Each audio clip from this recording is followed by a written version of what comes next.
Wala Hindi siya pa. nagpunta doon, Hindi pa kami Hindi nagkaroon. ko siya makaman to man na to. Yes. Joshua Garcia did that to me.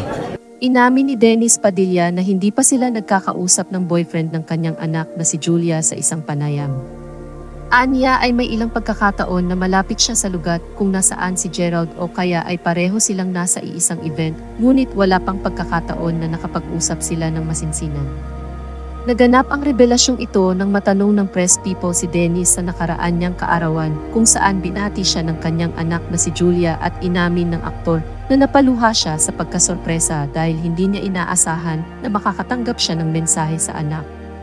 Hindi nalingid sa kaalaman ng nakararami na hanggang sa ngayon ay hindi pa rin naayos ang relasyon ni Dennis sa kanyang mga anak at tanging sa social media na lang siya nagpaparamdam sa mga ito sa tuwing mayroong mga espesyal na okasyon.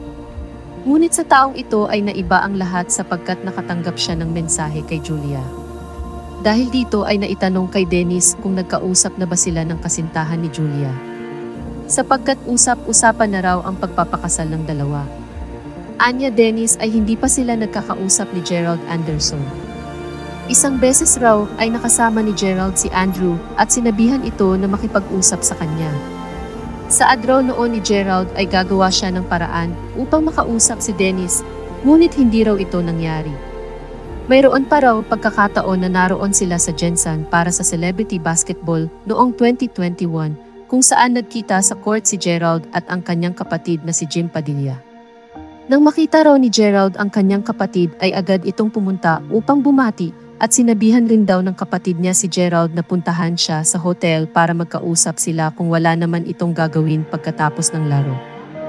Noon raw ay hindi rin nakapunta si Gerald kaya wala pa talagang pagkakataon na mag-usap sila ng personal. Masaya raw siya kay Gerald bilang kasintahan ng anak sapagkat napatunayan nito ang pagmamahal sa kanyang anak dahil sa kabila ng mga kontrobersyang kinasangkutan ng dalawa nang simula silang nagkarelasyon ay nananatili pa rin ito para sa kanyang anak at mahal pa rin ito si Julia.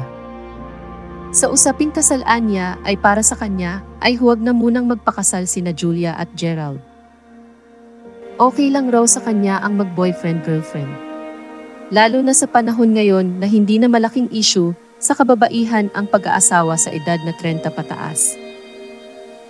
Nang sabihin ng isa sa mga media na nais raw ng aktres na maging young mom upang maalagaan ang kanyang magiging anak. Sagot ni Dennis ay hindi niya raw ito alam ngunit walang problema sa kanya kung magkaroon ng anak si Julia. Ang sa kanya lamang raw ay huwag lang muna magpakasal.